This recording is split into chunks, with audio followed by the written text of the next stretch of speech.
Кадијата ме прашуваше со кроце, со мекан. Каде сум бил таа и таа ноќ? Со кого сум се сретнал тој и тој ден? Чиниш песот ми одел по стапалото. Го препознаваше својот непријател во мене и ич око не го тргнуваше. Ефенди Кадио, млад човек сум, му рекол. И убав, Каурине, и убав. Убав сум, Ефенди Кадио, ама во мало место учител. Не е лесно да се добереш до убава жена. Епа, се добра ли? Се добрав, Ефенди Кадио, откако превалив 300 ридови и порови. Признавам машка безумност. Само жената, Ефенди Кадио, ја има собрано во себе ситта Божја убавина. И ако се допре до тебе, ти ќе заборавиш кога минала ноќта, а кога дотрчал ден. Со жените, Каурине, никогаш не знам на што сум, ама со тебе знам. Ти си голем едепсас, препреден шмекер си ти.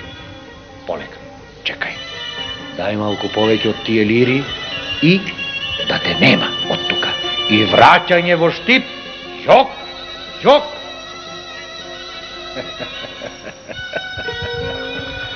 Не знам што ме куртури. Дали подкупот или турскиот јазик кој го зборува поубаво од него.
Во 1896 направивме конгрес во Солун.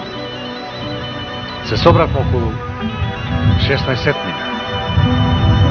Пере Тошев, Кирил Прличев, Татарчев, Даме Груев, Андон Димитров, Николо, Матов, Петар Попарсов, Јорче Петров.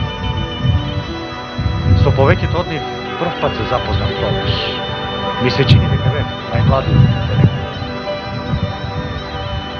Солунскиот конгрес официјално го призна нашиот централен комитет и зато го сметам за многу значаен.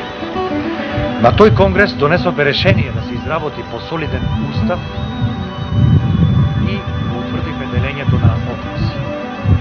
А уставот на тајната македонско-одринска револуционерна организација го направивме јас и Ѓорче кога се вративме во Софија.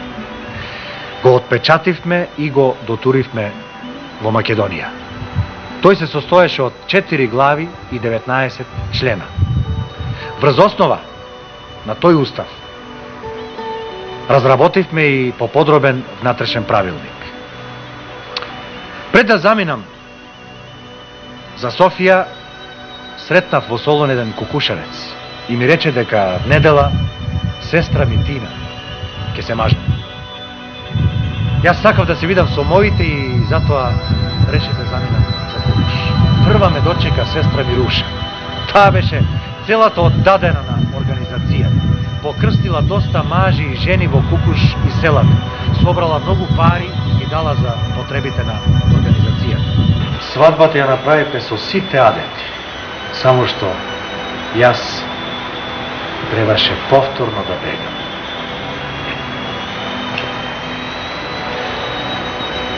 Постојано бегање, постојано преправање.